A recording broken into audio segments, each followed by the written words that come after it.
Assalamualaikum warahmatullahi wabarakatuh.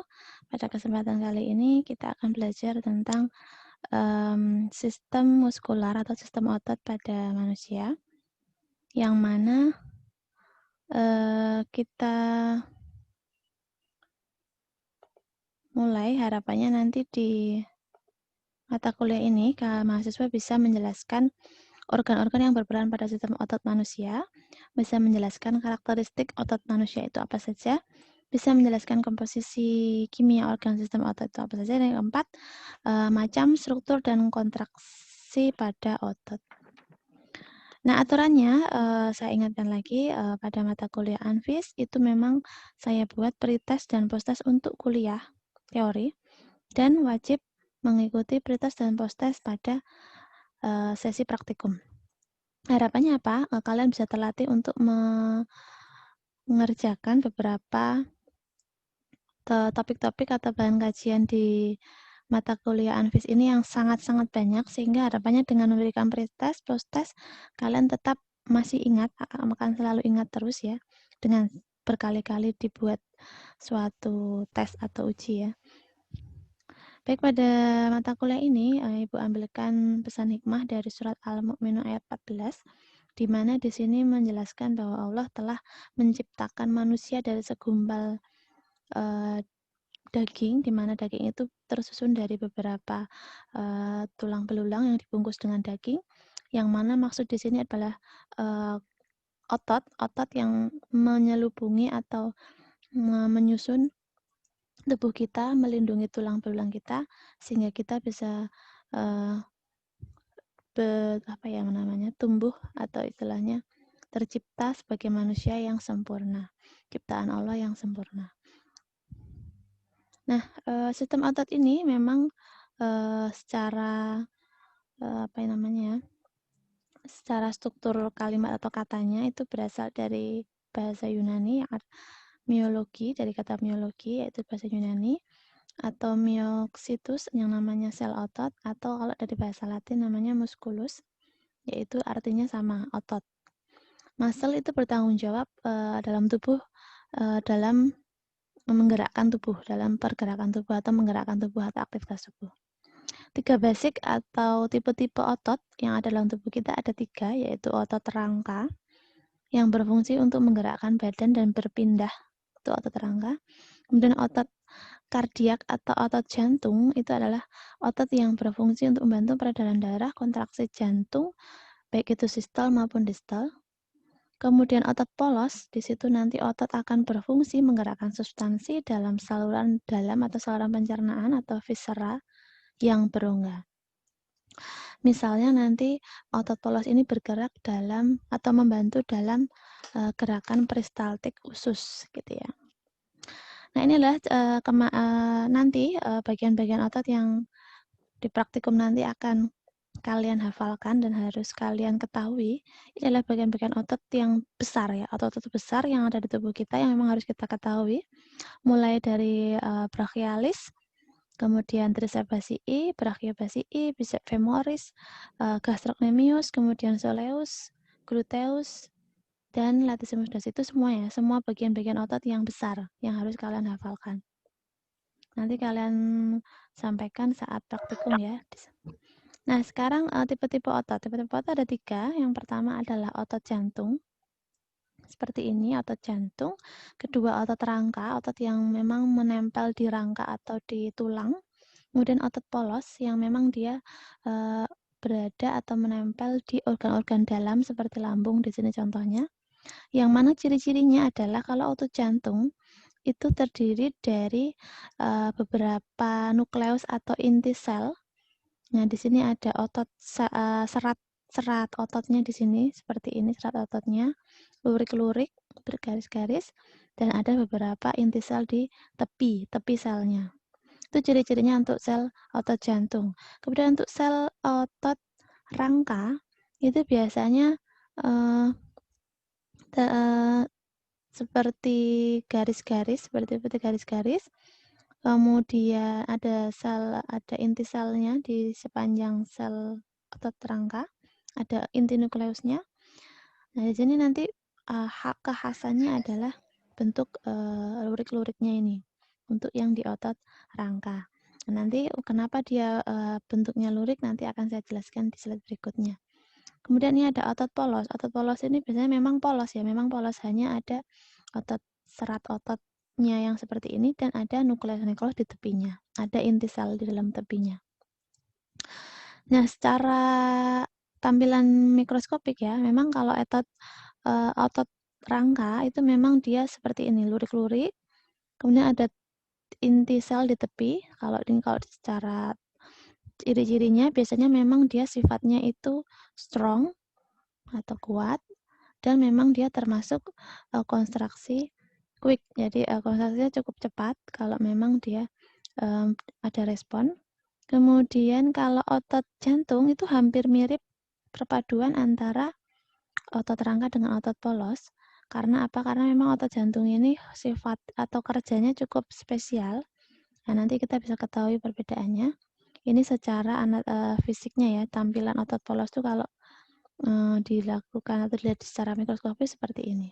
Dan sifatnya biasanya kalau otot jantung dan otot rangka ini cukup strong, cukup kuat, tetapi untuk kontraksinya kalau otot rangka itu secara volunter atau dilakukan secara sadar. Tapi kalau otot jantung itu dikendalikan secara tidak sadar atau memang dia bekerja tanpa kita perintah. Tapi kalau otot rangka memang kita bekerja, oh kita mau menulis, oh kita mau mengangkat sesuatu itu karena kita perintah kita dalam sistem saraf pusat kita. Tapi kalau otot jantung dia tidak perlu kita perintah, otot tersebut sudah bisa berkontraksi, kapan dia berkontraksi dan kapan dia relaksasi. Itu perbedaannya involunter dan volunter. Di sini ada kontraksi volunter dan kontraksi involunter. Sedangkan untuk otot polos itu memang fungsinya atau perannya memang gerakannya memang cukup lemah dan kontraksinya memang involunter, artinya tidak kita sadari atau tidak kita perintah. Artinya kalau memang otot polos ini tadi saya jelaskan berada di atau menyelubungi organ-organ dalam seperti saluran cerna, organ usus dan hati dan lain-lainnya, itu kan ada otot-otot yang menyelimuti organ-organ tersebut. Nah, itu adalah otot polos yang mana memang kerjanya tidak kita sadari atau tidak kita perintah, yang nama lainnya adalah kontraksi involunter. Ini adalah otot rangka. Pertama kita jelaskan otot rangka. Otot rangka atau otot lurik atau otot sadar, artinya otot yang disadari atau otot yang memang kita perintah, otot tersebut bergerak karena atas perintah kita. Karena seseorang bisa sengaja menyebabkan kontraksi otot rangka untuk mencapai gerakan untuk bisa bergerak. Gitu ya. Jadi kalau kita mau jalan, kita mau mengangkat sesuatu, kita mau berjalan, mengambil minum, mengambil makanan, itu kan karena kita perintah, kita bisa bergerak, kita bisa menulis itu karena perintah kita. Di otot rangka yang ada dalam tubuh kita yang menempel dengan rangka, yang menempel dengan tulangnya. Biasanya berbentuk silinder, panjang, banyak nukleus, dan berada di tepi sel, tampak seperti garis-garis. Itu ciri-cirinya untuk otot rangka. Setiap sel otot memiliki ujung saraf motorik. Jadi ujung saraf motorik ini nanti akan berfungsi untuk menyampaikan pesan dari informasi sistem saraf pusat ke dalam otot geraknya atau otot motoriknya. Namun ada beberapa gerak namanya gerak refleks. Gerak refleks itu artinya ketika kita tidak sadar ternyata tangan kita itu memegang sesuatu yang panas. Jadi secara refleks tanpa kita suruh, otot rangka juga bisa memberikan refleks atau kontraksi tanpa pengaruh kesadaran kita. Artinya kita melakukan gerakan menarik tangan. Menarik tangan artinya kalau tangan kita menyentuh benda yang panas, secara otomatis tanpa kita suruh dia akan memberikan respon untuk menarik tangan tersebut supaya tidak terlalu lama terkena panas. Itulah gerakan refleks, di mana nanti kita akan belajar lebih lengkap di sistem saraf. Ciri-ciri otot rangka adalah melekat pada tulang atau kerangka, dan memang biasanya disebut otot lurik karena memang cenderung tampilannya itu gelap dan terang.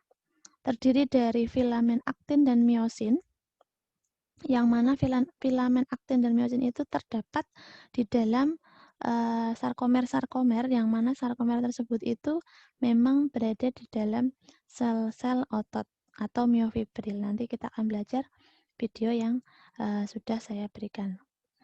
Disebut otot volunta karena memang otot tersebut atau otot rangka dapat kita kontrol semau kita, sesuai perintah kita, begitu ya. Jadi, harapannya, otot rangka memang secara umum fungsinya adalah otot yang, eee, kita kendalikan.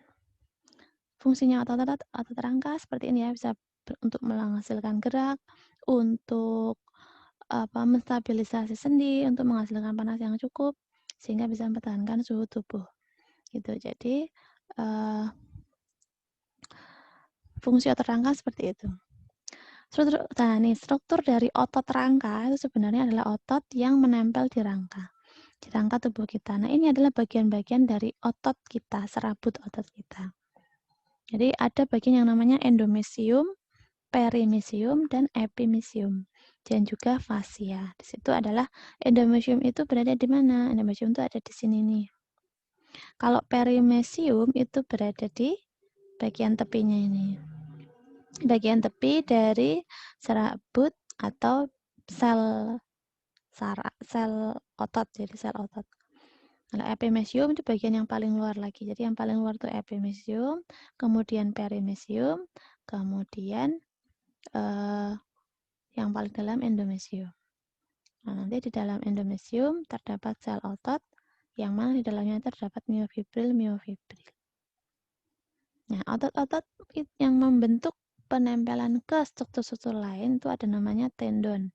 Tendon itu merupakan otot yang menempel di tulang. Tapi kalau otot yang menempel secara langsung tanpa ada tendon juga bisa menempel di jaringan-jaringan lunak. Ya, ada beberapa otot-otot yang membentuk penempelan ke struktur lain. Kalau ke otot tulang namanya tendon, kalau otot yang menempel secara langsung memang tidak menempel ke tulang atau hanya menempel di jaringan lunak. Yang ketiga memang berupa fascia atau berbentuk lembaran yang nanti memang dia menempel atau bisa menghubungkan otot ke otot atau otot ke tulang.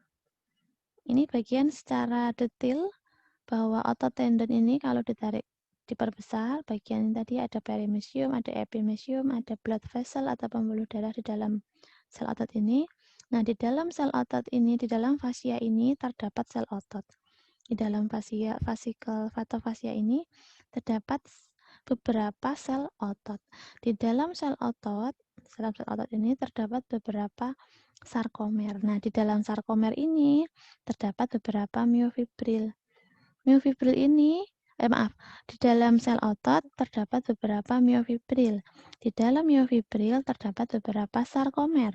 Nah, sarkomer ini terdiri dari aktin, dan filamen miosin. Filamen aktin dan filamen miosin ini termasuk protein di dalam tubuh yang berperan dalam proses kontraksi dan relaksasi otot. Jadi saya ulang, otot terdiri dari beberapa sel otot. Di dalam sel otot terdapat beberapa miofibril, dan di dalam miofibril itu mengandung beberapa sarkomer. Di dalam sarkomer terdapat aktin dan miosin. Filamen aktin itu adalah filamen yang tebal, filamen miosin itu adalah filamen yang tipis. Filamen aktin itu yang ada anak panah ini, yang filamen tebal. Miosin itu yang tipis. Filamen miosin itu yang tipis, yang ada di tengah-tengah ini. Nah, ketika terjadi kontraksi otot, maka terjadi ini penutup crossbridge, terjadi pertemuan antara filamen aktin dan filamen miosin, terjadi pertemuan. Tetapi kalau terjadi relaksasi, maka crossbridge ini akan melebar atau tidak terbentuk crossbridge, maka filamen miosin bergerak ke samping dan filamen aktin bergerak ke samping, sehingga tidak ada crossbridge, tidak terbentuk crossbridge, ya. Ini bagian-bagiannya, nanti bisa kalian lihat. Nah, struktur dan fungsi dari sebuah serat otot tunggal. Serat sel otot adalah sebuah serat otot yang memanjang dan memiliki panjang 12 inci. Serat otot dapat memiliki lebih dari satu nukleus dan dikelilingi oleh membran sel yang disebut sarkolema. Ini adalah penjelasan yang saya jelaskan tadi ya. Nanti bisa kalian baca lagi. Sekarang kita lihat bagaimana otot itu berkontraksi.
Baik, ya. Ini tadi penjelasan bagaimana otot berkontraksi. Nanti bisa kalian lihat lagi di presentasinya, yang artinya bahwa otot akan berkontraksi, memendek atau memanjang itu karena ada filamen aktin dan miosin. Jadi ketika terjadi kontraksi, maka filamen aktin dan miosin itu akan membentuk hubungan sementara atau cross bridge yang nanti akan menimbulkan gerakan. Tetapi kalau terjadi relaksasi, maka tidak terjadi gerakan atau kita lebih rileks gerakan di otot dalam rangka. Bisa kalian baca penjelasannya dan bisa kalian ikuti lagi penjelasan videonya. Ini adalah peran dari kalsium dan ATP dalam proses kontraksi dan relaksasi itu penting, di mana nanti ATP dan kalsium itu akan membantu. Jadi ATP nanti akan membantu kepala miosin membentuk dan memecahkan cross bridge dengan aktin. Nah, nanti ATP akan menjalankan perannya jika ada kalsium. Jadi kalau ada kalsium, nanti ATP akan menempel pada miosin. Jika otot relaksasi, maka kalsium akan disimpan di dalam retikulum endoplasma, dan jika otot dirangsang, maka kalsium akan dikeluarkan dari retikulum endoplasma. Ketika kalsium dikeluarkan, nanti menyebabkan si aktin dan miosin dan ATP juga akan berinteraksi, sehingga terjadi tadi kontraksi otot. Gitu juga ketika ATP menempel di dalam miosin, maka akan terjadi relaksasi. Tetapi kalau ADP dan P masih menempel dalam miosin, maka terjadilah kontraksi. Nanti bisa kalian lihat berulang-ulang untuk video yang saya jelaskan tadi. Lanjut pada otot rangka dan saraf. Ini tadi penjelasan tentang atau kaitannya hubungannya dengan sistem saraf. Jadi otot rangka dan saraf itu tidak bisa lepas hubungannya, tapi tetap saling berhubungan. Dalam arti saraf ini berperan dalam memberikan pesan kepada otot supaya melakukan gerakan atau menyampaikan pesan gerakan pada sel otot gitu. Jadi harapannya dengan adanya sistem saraf ini bisa menyampaikan pesan supaya sistem otot bisa melakukan kontraksi atau relaksasi. Ini tadi contoh dari penjelasan dari videonya. Apa itu neuromuskular? Jadi bagian-bagian dari sistem saraf yang ada di dalam sel otot, yang mana dia akan memberikan rangsangan, mengeluarkan bahan-bahan kimia, sehingga bisa menimbulkan reaksi kontraksi pada otot, baik itu kontraksi maupun relaksasi. Sumber energi untuk kontraksi otot berupa ATP melalui 3 cara, bisa berupa metabolisme aerob, bisa berupa metabolisme anaerob, maupun dari kreatinin fosfat. Sumber energinya kalau metabolisme aerob jelas, metabolisme aerob itu harus menggunakan oksigen sebagai bahan bakar seperti glikogen, glukosa, dan lemak untuk bisa dihasilkan sehingga menghasilkan energi atau ATP, dan biasanya terjadi di mitokondria sel. Glukosa akan dipecah menjadi CO2 atau karbon dioksida dan H2O atau air dan diperoleh ATP. Sumber energi untuk kontraksi otot kalau dari metabolisme anaerob itu biasanya dalam kondisi tanpa oksigen atau menghasilkan asam laktat. Akumulasi dari asam laktat bisa menimbulkan nyeri pada otot yang berhubungan dengan kerja keras. Sehingga kalau otot-otot yang dipaksakan bekerja terlalu lama biasanya memang menimbulkan lelah atau cepat lelah. Itulah kenapa muncul ada asam laktat. Kemudian sumber energi untuk yang berasal dari metabolisme kreatinin fosfat. Kalau kreatinin fosfat itu biasanya mengandung energi yang dapat digunakan tubuh untuk mengganti ATP secara cepat selama kontraksi otot. Ini adalah gerakan otot, origo dan insersio, di mana origo itu menunjukkan tempat, origo insersio merujuk pada tempat penempelan otot. Jadi bila otot berkontraksi pada sendi, satu tulang tetap tidak bergerak atau tetap. Jadi origo dari otot yang menempel di sini ya. Ini adalah namanya ini otot kontraksing ya. Jadi ini otot akan menarik si kerangka untuk melakukan gerakan insersi. Begini, akan begini. Ini gerakan insersi. Ini tendonnya. Di sini namanya tendon. Ini adalah otot yang melakukan kontraksi atau memendek tadi. Nah, ini adalah origin atau origo. Origo dari otot yang menempel yang tidak bergerak, karena ini bagian otot yang tidak bergerak, karena yang bergerak adalah bagian yang sini, otot yang ada di sini. Namanya insersio. Jadi ini lebih bisa digerakkan. Begitu ya prinsipnya. Kemudian efek-efek apabila kita melakukan exercise secara intensif pada otot-otot biasanya akan menyebabkan peningkatan ukuran dari otot. Bisa meningkatkan ukuran kekuatan dari otot. Bisa meningkatkan efisiensi dari otot sendiri dan bisa meningkatkan atau bisa menyebabkan resisten atau nyeri tadi. Jadi kalau dampak dari hipertrofi biasanya memang menimbulkan efek lain gitu ya. Ada efek yang memang yang mana otot kalau dipaksakan bekerja terus juga akan menimbulkan cedera begitu. Ini adalah kondisi hipertrofi, artinya apa? Otot yang digunakan secara berlebihan. Nah, biasanya atlet-atlet yang secara sengaja memang dia harus membentuk otot mereka mengalami hipertrofi. Biasanya untuk atlet-atlet yang angkat berat. Begitu itu berbeda ya. Jadi ototnya jauh lebih besar dibandingkan orang yang kerjanya mungkin bukan apa namanya? Dan mengandalkan otot gitu ya. Yang kedua, singkatnya hipertensi atau ini ya, dengan adanya hipertrofi bisa menyebabkan hipertensi atau serangan jantung memompa darah lebih cepat. Kalau atrofi itu artinya otot akan mengalami cedera. Jadi ketika atrofi itu artinya otot itu tidak berkembang ya, tidak berkembang karena akibat cedera. Contohnya begini, patah kaki, kemudian kita jarang melakukan kegiatan aktivitas fisik yang karena kita sedang mengalami cedera begitu ya. Alhasil besar ototnya itu akan mengecil atau mengalami atrofi. Mengecil ya, atrofi otot kaki akan mengecil atau atrofi. Nah, jika nanti otot tersebut dilatih lagi, dilakukan secara gerak, dilakukan latihan lagi, terapi lagi, maka bisa kembali pulih kekuatan ototnya. Nah, inilah penamaan-penamaan otot yang perlu kita pelajari berdasarkan ukuran, berdasarkan bentuk, berdasarkan orientasi dari serat-serat ototnya, berdasarkan lokasi atau jumlah origonya, kemudian mengidentifikasi dari origo dan insersio, kemudian aksi otot. Nah, ini ada contoh-contoh berdasarkan ukuran ya. Kita perhatikan lagi, begitu banyak contoh-contoh otot jenis rangka berdasarkan ukuran. Contohnya ini, suatu otot dinamakan vastus, maximus, longus, minimus, brevis. Nah, ini adalah istilah-istilah secara anatomis kalau memang ukuran, berdasarkan ukuran. Jadi ukuran vastus itu ukuran otot yang sangat besar. Atau maximus, tadi kita melihat ada gluteus maximus. Nah, itu adalah otot gluteus yang maximus, artinya besar, memang ototnya besar.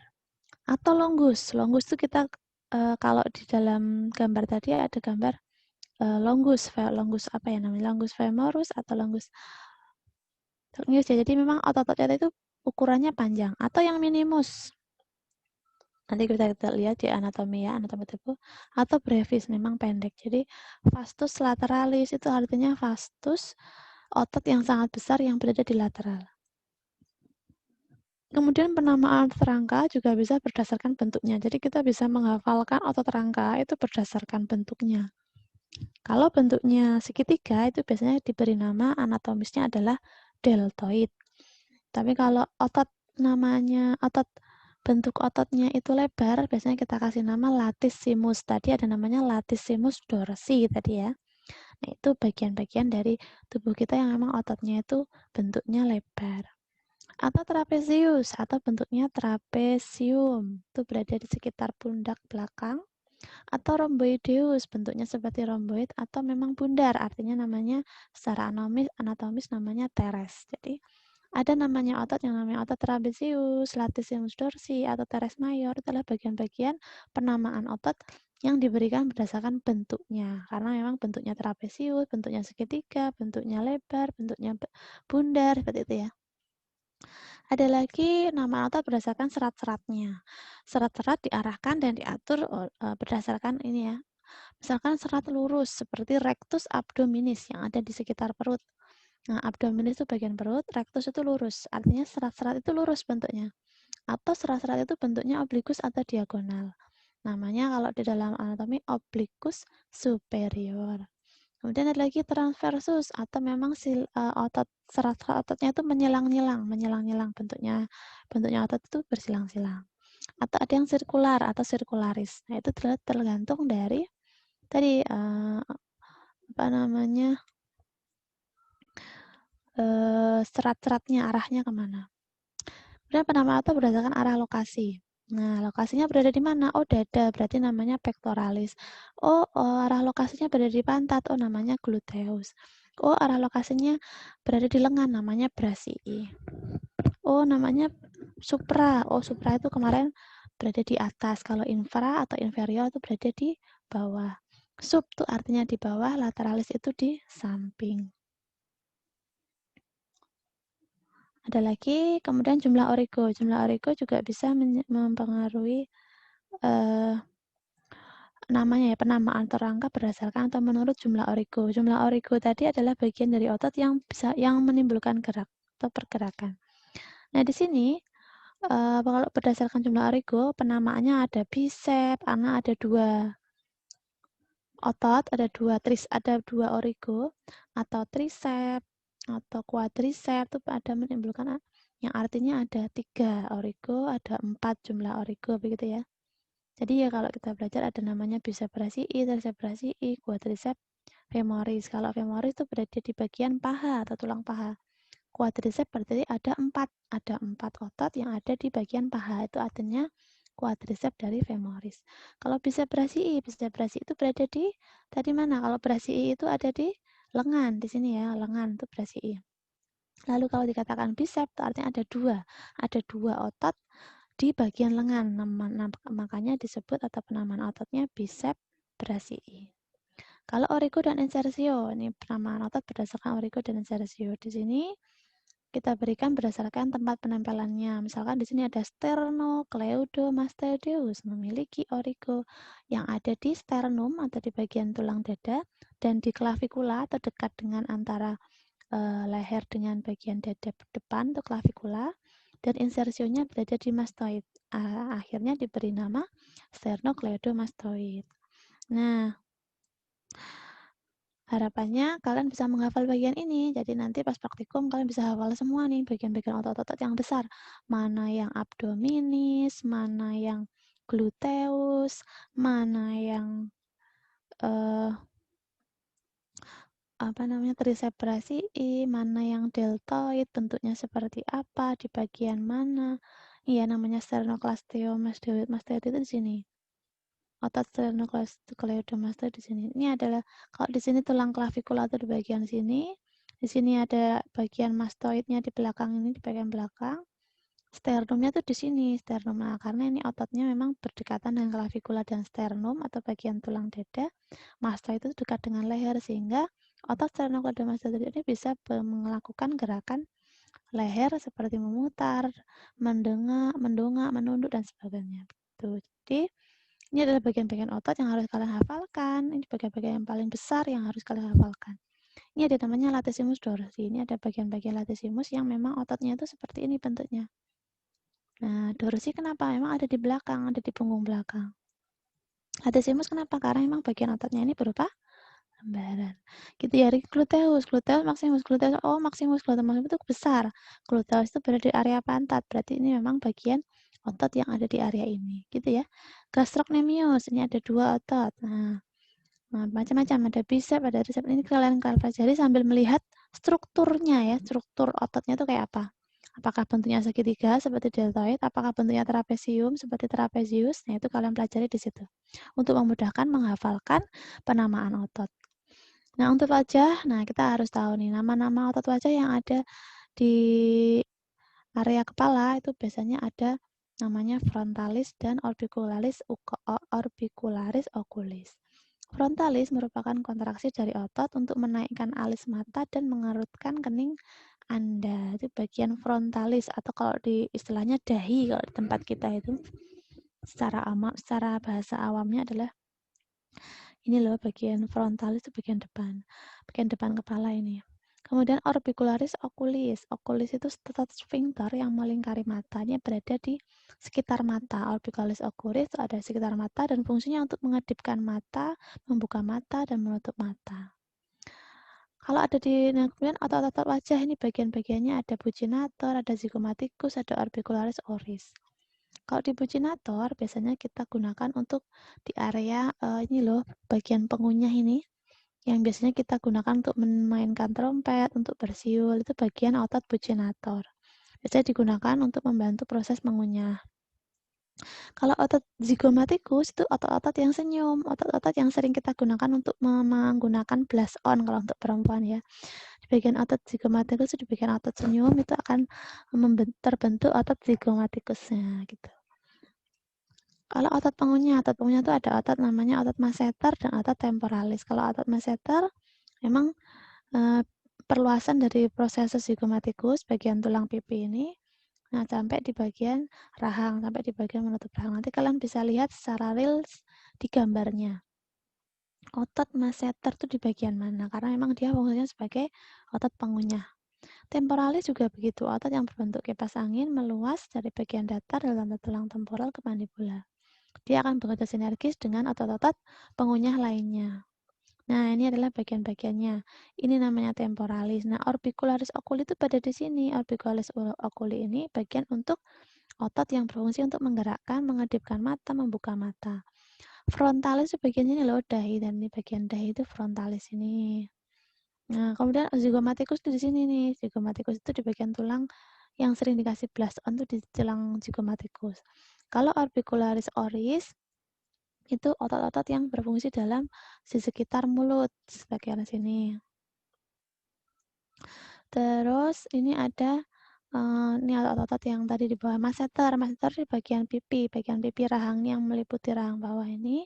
Dan ada otot buccinator. Ini otot buccinator, masseter ini berfungsi untuk mengunyah karena memang dia berada di area mulut sebelah samping sini. Otot leher, ada otot sternocleidomastoid dan trapezius. Tadi di sini udah ada ya leher-leher. Bagian leher ini ada otot apa saja? Oh, di leher itu ada otot sternocleidomastoid dan ada otot trapezius. Fungsinya apa? Nanti bisa kalian lihat. Bisa oleh menggerakkan leher ke atas ke bawah, menunduk, mendongak dan lainnya. Ya, ini adalah otot-otot trapezius, otot yang berbentuk berada di sini. Teres mayor, kemudian rhomboid, dan vas di sini ada di sini semua. Nah, sekarang otot-otot yang terlibat dalam pernafasan. Yang jelas, karena paru-paru berada di area dada atau torak namanya, maka kita sebut otot-otot ini otot-otot yang menempel di torak atau otot dada. Biasanya meliputi otot interkosta dan diafragma. Nah, interkosta dan diafragma ini secara primer bertanggung jawab dalam pernafasan. Kenapa? Pada saat kita bernafas, paru-paru kita akan mengembang atau terjadi kontraksi. Ketika terjadi kontraksi, kan paru-paru kita kan dilindungi oleh suatu rangka tadi, kerangka tadi ya. Yang mana ketika antara kerangka dengan organ itu akan terjadi suatu kontraksi atau terjadi gerakan rangka. Gerakan otot interkosta eksterna dan interna. Sehingga nanti akan ada perubahan gerakan atau adanya rangsangan gerakan yang ada di diafragma dan di otot pernafasan. Besok kita akan pelajari di sistem pernafasan. Ini otot pernafasan. Jadi ini tulangnya, ini sternum bagian tengah. Ini bagian rangka, ini namanya interkosta, bagian muscle. Yang di merah ini namanya muscle, otot-otot yang menempel di rangka. Namanya otot interkosta. Nah, kalau yang ini adalah tulangnya, tulang atau rangka, tulang iganya, tulang rangkanya. Nah, yang diafragma itu yang bagian lurik-lurik merah ini. Itu diafragma, dia yang mengatur paru-paru ini akan mengembang atau mengempis. Sehingga nanti harapannya si otot yang menempel dalam rangka ini juga mengikuti gerakan si paru-paru. Kapan dia mengembang, kapan dia akan mengempis. Otot-otot yang bentuk dinding perut, rectus abdominis, gitu ya. Supaya tunjukkan abdominis tadi berada di area perut. Ada yang bagian bawah, ada yang mengarah rot longitudinal, ada yang meluas ke sternum, dan lain-lain. Obliquus externus adalah otot perut yang berada di dinding samping dari perut. Jadi serat-seratnya berjalan secara oblik. Oblik artinya berada di dinding samping dari perut. Ini kita hafalkan lagi. Otot-otot yang ada di dinding perut ada rectus abdominis, ada obliquus externus. Otot-otot yang lain ada obliquus internus, ada namanya transversus abdominis. Ini otot perut yang harus kalian hafalkan. Otot perut nih, kalau kalian pernah mendengar six pack, ya, six pack karena ada 6 ya, ada 6 kata. Ini yang namanya external oblique tuh berada di samping sini loh, di samping perut tuh di sini. Nah, kalau rectus abdominis itu yang di sini. Rectus abdominis. Nah, internal tuh bagian dalam dari samping perut ini. Ini ada internal. Transversus ya karena bentuknya nih transversus abdominis. Jadi di dalam otot perut ada 4 bagian otot utama, external oblique, rectus abdominis, transversus abdominis, dan ada internal oblique. Ini kalau kita melakukan ingin mengecilkan otot perut. Nah, otot perut berarti kalau orang berupaya untuk mengecilkan otot perut, maka otot apa saja yang bergerak, maka otot apa saja yang dilatih supaya terbentuk six packs. Nah, tadi jawabannya otot ini. 4 otot ini yang dibentuk saat melakukan pelatihan atau training otot perut. Jadi ada otot-otot yang dilatih. Rectus abdominisnya dilatih, dibentuk supaya bisa rata. Otot-otot yang membentuk dasar panggul. Sekarang ada di dasar panggul atau bagian dalam pelvis. Nah, di sini panggul, sekitar panggul ini adalah otot bagian pantat, kemudian paha ke bawah, ini bagian-bagian gluteus, ini gluteus maximus. Ini ke bawah nanti ada beberapa tulang, rangka. Nah, ini adalah kalau ini adalah bagian dari tulang yang menyangga pelvis ya, menyangga organ kelamin, organ jenis kelamin itu loh. Organ reproduksi ya, maksud saya. Nah, kemudian otot-otot bahu dan lengan atas. Nah, otot bahu lengan atas tadi sudah dipelajari, ada trapezius, ada deltoid, ada latissimus, ada pectoralis major. Nah, ini ya, kita lihat. Nah, ini adalah otot-otot yang berkaitan di sekitar lengan. Lengan-lengan di bagian sini. Ada pectoralis, ada sternal, ada serratus, ada intercostal. Ini adalah otot-otot lengan. Otot-otot bahu di sini ada deltoid, brachialis, biceps brachii, dan lain-lainnya. Adalah bagian pembentukan otot bahu dari mulai deltoid, brachii, bicep, baik itu tricep, ada pronator teres, dan lain-lainnya. Ini otot yang dibentuk kalau untuk ini ya, membentuk supaya deltoidnya membentuk dengan bagus, dilakukan ini training seperti tadi guys, terbentuk deltoid, otot deltoid. Otot deltoid tadi diberikan nama deltoid karena bentuknya seperti segitiga. Nah, ini nanti kalau kita mau melakukan pelatihan otot, nanti akan kelihatan brachioradialisnya di sini, bicepsnya di sini. Jadi otot-otot lengan atas biasanya terdiri dari otot bicep brachii, di mana otot bicep brachii itu ada bicep ya, bicep itu ada dua otot yang berada di lengan atas, brachii itu lengan. Nah, berarti kalau yang di lengan atas ada bicep brachii, kalau di lengan bawah ada tricep brachii. Nanti kita lihat lagi ya. Ini adalah bicep training, jadi kita melakukan training untuk melihatkan atau memunculkan bicepnya. Di sini ya, ini bagian bicepnya. Nah, kalau untuk melakukan training tricep, itu gerakannya seperti ini. Ditekuk, kemudian tarik ke atas. Itu melatih bagian tricepnya, bagian dalamnya. Di bagian dalamnya, dari lengan bagian dalam. Kalau otot dada, biasanya yang dibentuk adalah bagian rhomboidnya atau trapezius ini, yang dibentuk otot dada belakang tuh otot trapezius yang dibentuk kalau untuk atlet yang melakukan angkat besi seperti ini. Nah, ini bagian trapeziusnya, rhomboidnya, latissimus dorsi di bagian punggung belakang. Ini dilatih otot dada belakang supaya terbentuk. Nah, kalau mau melihat otot dada depan, trainingnya dengan cara push up. Nah, ini melatih otot dada depan. Yang dilatih otot apa saja? Pectoralis major dan pectoralis minor. Nih, pectoralis major tuh di sini, pectoralis minornya tuh di sebelah sini. Lalu otot yang pada lengan bawah apa? Ada tricep brachii, bicep brachii, brachialis, brachioradialis gitu ya. Di sini ada gambarnya nih, brachioradialis di sini. Extensor di sini. Ini ada namanya digitorum bagian mendekati pergelangan tangan. Lalu otot-otot yang menggerakkan tangan dan jari-jari, ada otot flexor, extensor. Kemarin udah belajar gerakan fleksi seperti apa, gerakan ekstensi seperti apa. Itu gerakan-gerakan yang didukung oleh otot-otot yang namanya otot flexor dan extensor. Nah, di sini ada otot tangan. Nah, otot-otot tangan itu biasanya di sini ada palmaris, brachioradialis, bicep, dan lain-lainnya. Itu bisa kalian baca lagi. Nah, otot-otot yang menggerakkan paha, tungkai, dan kaki itu memang cenderung otot yang terbesar atau yang terkuat di dalam tubuh. Otot-otot yang menggerakkan paha semuanya menempel ke sebagian dari gelang panggul dan femur.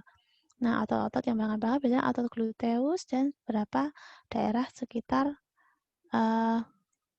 sendi panggul. Otot paha juga diberikan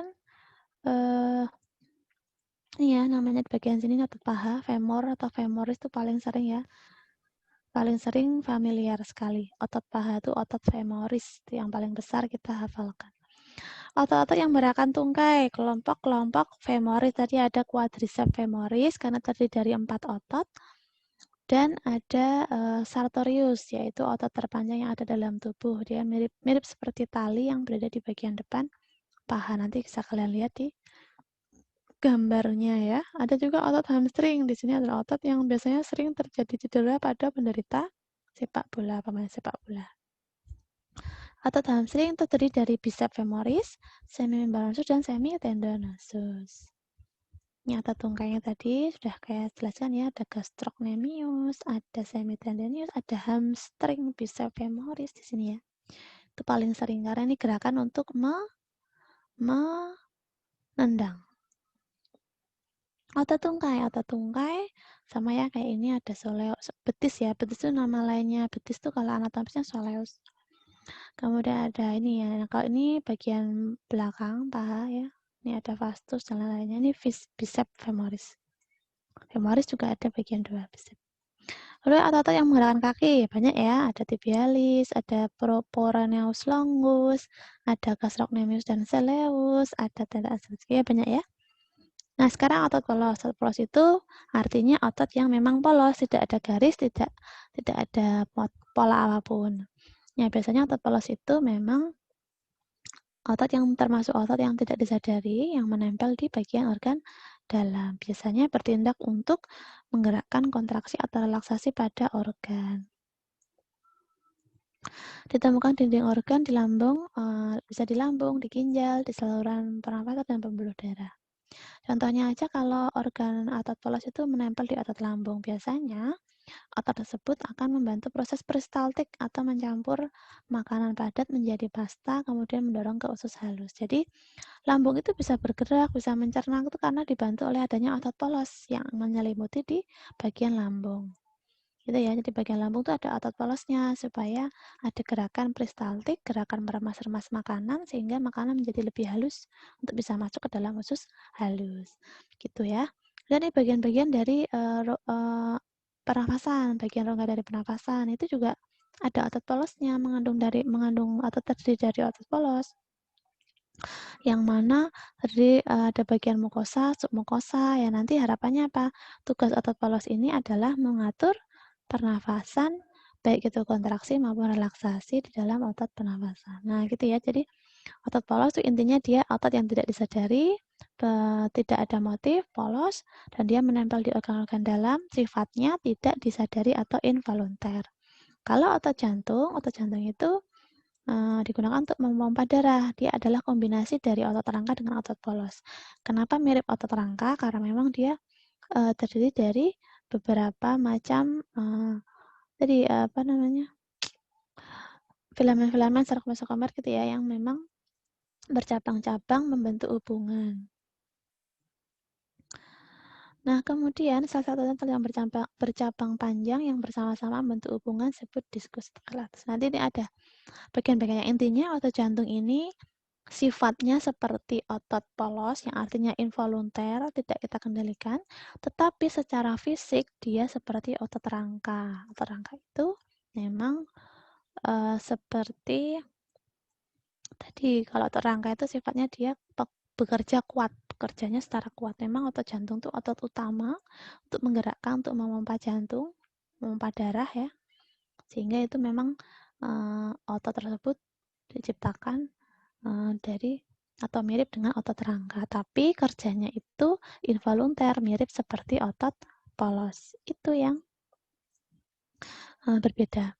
Ciri-ciri otot itu tadi yang saya jelaskan, ada luriknya, ada diskus intercalatusnya, ada serabut-serabutnya, struktur tipenya juga kelihatan, namun kerjanya otonom atau tidak kita sadari, itu ya, ada dipengaruhi oleh sistem saraf pusat, sehingga terbentuklah kontraksi jantung, sistolik dan diastolik. Anterior view, nah di sini kita lihat ya, nanti sekelas kita belajar sendiri di bagian sistem organ jantung atau sistem kardiovaskuler. Secara umum, jantung itu terdiri dari 4 ruangan, bilik kiri, bilik kanan, serambi kiri, serambi kanan, atrium kiri, atrium kanan, kemudian ada bilik kiri, bilik kanan. Ya, ini kita pelajari lagi. Intinya, otot itu menyelubungi si organ jantung ini untuk membantu apa? Proses memompa darah.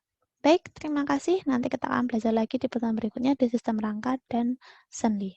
Materi ini bisa di-download di e-learning dan setiap kalian pelajari berulang-ulang. Ibu rasa cukup.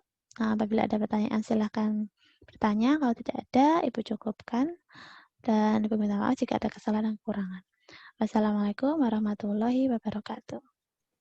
Waalaikumsalam warahmatullahi wabarakatuh. Jangan lupa mengerjakan ini ya.